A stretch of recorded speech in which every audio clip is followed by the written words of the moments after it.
¿Qué harías si tu hija te dijera que alguien vive dentro de la pared? Y no está sola. Esta historia está basada en una de las llamadas más perturbadoras jamás recibidas por el 911. Si te atreves a seguir escuchando, suscríbete ahora, deja tu like y comenta si tú también oíste esa segunda voz. 911. ¿Cuál es su emergencia? Hay alguien en la pared. Así comenzó la llamada más escalofriante que recibió el 911 en esa madrugada. Era la voz de una niña, muy bajita, como si tuviera miedo de que alguien la oyera hablar.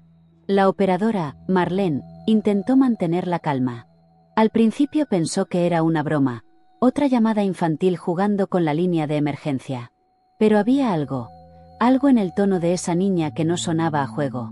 Sonaba a puro terror.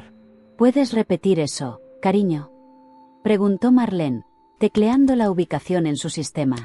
La niña susurró. Hay una voz, dentro de mi pared. Me habla todas las noches. Dice que va a salir. Marlene frunció el ceño. Empezó a grabar la llamada como precaución.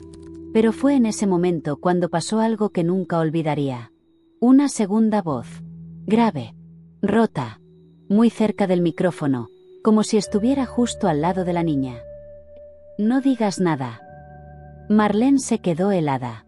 Esa voz no era la de una niña. Y no parecía venir de un teléfono.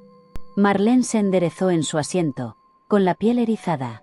¿Quién más está contigo?, preguntó con firmeza, tratando de sonar segura. Pero la niña no respondió. Solo se oía su respiración, entrecortada, temblorosa. Y entonces, de fondo, algo golpeó. Un golpe seco, como si alguien hubiera dado con el puño en la pared. Marlene repitió, ahora con voz urgente. ¿Estás sola en casa? ¿Puedes decirme tu nombre? Unos segundos de silencio. Luego la niña murmuró. Mi nombre es Ana. Tengo 7 años, y mamá no está. La operadora tragó saliva. Activó el protocolo de emergencia para menores en peligro. En menos de 30 segundos, ya había una patrulla en camino. Pero antes de colgar, Ana dijo algo que hizo que a Marlene se le congelara la sangre. Él dice que me va a llevar con los otros niños que viven dentro. Marlene no entendía. ¿Qué otros niños? ¿A qué te refieres, Ana? Y justo antes de que la llamada se cortara, la niña soltó un susurro apenas audible. Ellos gritan cuando mamá duerme. Clic. La línea se cortó. Marlene intentó devolver la llamada, pero no hubo respuesta. Solo un tono muerto. La dirección ya estaba confirmada. Una casa antigua en las afueras, en una zona donde apenas hay luz ni vecinos cerca. Según el sistema, la línea telefónica estaba registrada a nombre de Elena Duarte, madre soltera. Historial limpio. Sin denuncias. Sin llamadas previas. La patrulla llegó en menos de 5 minutos. Pero al llegar, todo estaba en silencio. Sin luces encendidas. Puerta principal cerrada. Ningún movimiento. Los oficiales tocaron. Nada. Golpearon más fuerte. Nada. Hasta que una pequeña voz se oyó al otro lado, casi como un murmullo tras la madera. Ya se fue. Uno de los policías, el oficial Ramírez, intentó mirar por la ventana. Y lo que vio lo dejó paralizado. A través de una rendija en la pared del pasillo, una pequeña mano salía, como si alguien estuviera atrapado adentro. Ramírez gritó. «Hay alguien en la pared». Y en ese momento, algo del otro lado empujó con fuerza la estructura desde adentro, haciendo que la madera crujiera como si respirara. Los oficiales forzaron la entrada. La casa estaba helada por dentro, con un olor a humedad y encierro que les apretaba el pecho. Ramírez y su compañera, la oficial Vega, avanzaron con las linternas en mano. La casa tenía esa vibra extraña, como si el tiempo se hubiera detenido. Juguetes viejos tirados en el suelo. Fotos familiares cubiertas de polvo. Y paredes, demasiadas paredes falsas, como si alguien hubiera remodelado sin razón. Ramírez se acercó a donde había visto la mano. Había una tabla de madera mal clavada, como una especie de compartimento secreto. Al tocarla, escuchó algo desde adentro. «¿Hola? Ana». Del otro lado, una respiración. Luego, un susurro apenas audible. «Él no me deja salir». Vega comenzó a quitar los clavos con una palanca. Cada centímetro que abrían, la sensación de algo maligno aumentaba. No era solo el miedo. Era otra cosa. Una presión. Como si la casa misma los advirtiera: no lo hagan. Cuando quitaron la última tabla, no había una niña. Solo un hueco oscuro y estrecho, como una vieja cámara secreta en la pared. Y en el fondo, decenas de marcas hechas con uñas. Y una voz susurró desde la oscuridad: tú también lo oyes, ¿verdad? Vega apuntó su linterna dentro del hueco, pero la luz apenas penetraba esa oscuridad densa, casi viva. Ramírez se arrodilló y trató de ver mejor, pero algo en él le decía que no debía hacerlo. Que ese lugar no era simplemente un escondite. Ana, si estás ahí, sal. No estás sola, dijo Vega, con la voz más suave que pudo.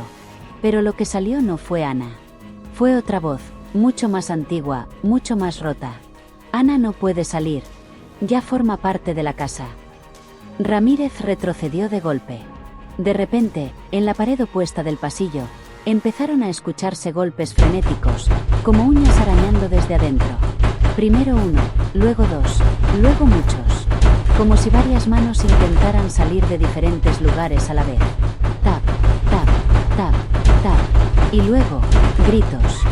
Varios. Infantis. Vega miró horrorizada las paredes. Las marcas. Las voces. No era una niña atrapada. Eran muchas. Y todas, de alguna manera, seguían vivas, dentro de la casa. Ramírez gritó: necesitamos refuerzos ya. Hay varios menores atrapados en compartimentos ocultos. Pero lo que no sabían, es que no todos querían ser rescatados. La central confirmó que los refuerzos estaban en camino. Pero Ramírez y Vega sabían que no podían esperar. Comenzaron a revisar las paredes una por una, golpeando con el puño, escuchando si del otro lado había eco, o algo más. Y lo había. En casi todas. Paredes que respiraban. Paredes que susurraban nombres. Paredes que lloraban. Una habitación llamó su atención, la que parecía ser el cuarto de Ana. La puerta estaba entreabierta. Adentro, un armario empotrado con dibujos infantiles en la madera. Pero lo extraño era el espejo colgado justo al frente. No reflejaba bien. La imagen temblaba, como si no fuera un vidrio, sino agua. Vega se acercó. Y de pronto, sin tocarlo, el espejo mostró algo. La habitación estaba vacía. Pero una figura alta, delgada, con rostro difuso, se movía detrás de ella. Ella se giró. Nada. Miró el espejo de nuevo. Ahora, esa figura se acercaba lentamente hacia ella, desde dentro del reflejo. Ramírez, no estamos solos, susurró Vega, temblando. Y entonces, el armario detrás de ella se abrió solo. Un par de ojos la miraban desde la oscuridad. Vega retrocedió, apuntando con la linterna hacia el armario.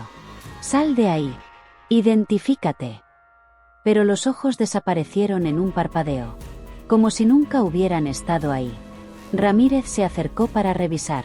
Abrió por completo las puertas del armario, revelando el interior, vacío. Solo había una manta vieja en el suelo. Y una trampilla de madera mal cerrada. Sin decir una palabra, ambos sabían que debían abrirla. Ramírez levantó la tapa.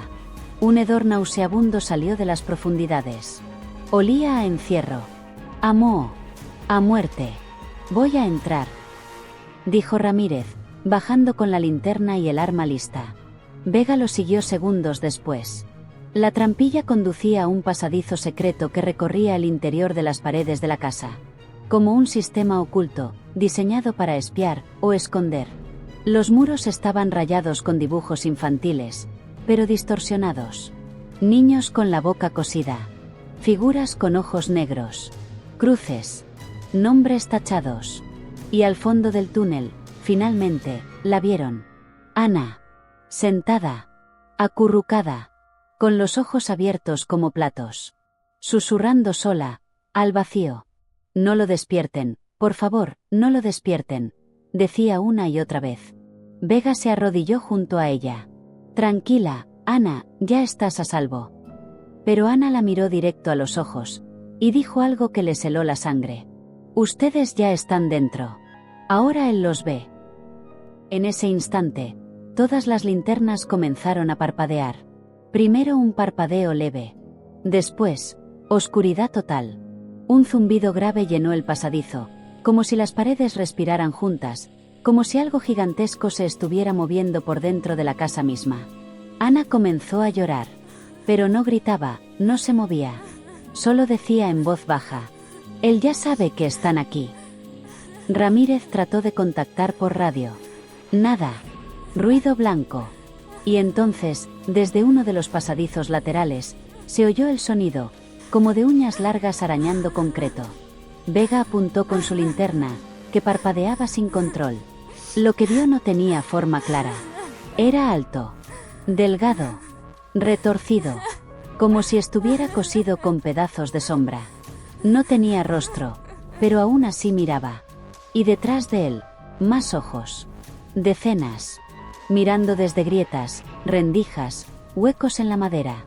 Vega gritó: Ramírez, sácala de aquí ya. Pero Ana no se movía. Él me dijo que si salgo, va a venir por ustedes. Y entonces, las paredes comenzaron a cerrarse. Literalmente. El túnel se estrechaba, como si la casa intentara tragárselos. Y una voz resonó desde todos los muros, ronca, imposible de ubicar. Todos los que entran, se quedan. La estructura crujía como si estuviera viva. Las paredes se cerraban, el aire se volvía denso, imposible de respirar. Ramírez cargó a Ana en brazos mientras Vega iluminaba el camino de regreso. Pero cada metro que avanzaban, el pasadizo cambiaba. Las puertas desaparecían. Los túneles se doblaban sobre sí mismos. Era como si la casa estuviera reescribiéndose. Como si supiera exactamente cómo no dejarlo salir. Este no es el camino. Gritó Vega. No importa, sigue corriendo. Ana, con voz apenas audible, dijo: él los está guiando, para que nunca salgan. De pronto, un agujero en la pared se abrió a su derecha. Un hueco lleno de sombras. De susurros. De lamentos. Y desde allí, una mano delgada, larguísima, salió disparada y agarró a Vega del tobillo. «Ramírez», gritó ella, arrastrada hacia la oscuridad. Ramírez soltó a Ana por un segundo y tomó el brazo de su compañera con todas sus fuerzas, tirando, empujando, luchando contra algo que no podía ver, pero que sentía, como si la propia pared estuviera viva y hambrienta. Con un último esfuerzo, logró sacarla. Pero entonces escucharon una docena de voces infantiles, al unísono, desde adentro. Uno más. Uno más. Uno más. Ramírez entendió algo en ese momento. La casa no los quería a ellos. Quería reemplazar a alguien más que escapó. Y Ana. Ana los había guiado directo a la trampa. Ramírez miró a Ana, con el rostro pálido, los ojos vacíos. Y lo comprendió todo demasiado tarde. Ella nunca estuvo atrapada. Fue parte de la casa desde el principio. Un anzuelo. Una carnada. Una voz inocente para atraer nuevos cuerpos a las paredes hambrientas. Ana sonrió por primera vez. Pero no era una sonrisa de alivio. Era una sonrisa vieja. Ajena. Y en ese instante, desapareció entre las sombras, como si la casa la hubiera absorbido de vuelta. Vega y Ramírez corrieron sin pensar. Golpearon la trampilla hasta abrirla. Salieron del túnel. Y la casa entera pareció exhalar, como decepcionada. Cuando los refuerzos llegaron, no encontraron rastros de Ana. Ni del túnel. Ni de las voces. Solo paredes. Normales. Inofensivas. Meses después, Marlene, la operadora del 911, recibió otra llamada. Misma voz. Mismo susurro. Hay alguien en la pared. Y hasta aquí esta historia escalofriante. Si te atrapó tanto como a nosotros, no olvides dejar tu like, suscribirte y contarnos en los comentarios, ¿qué crees que era esa casa? ¿Y Ana, era humana alguna vez? Nos escuchamos en la próxima historia. Pero por favor, antes de dormir esta noche, mira bien tus paredes.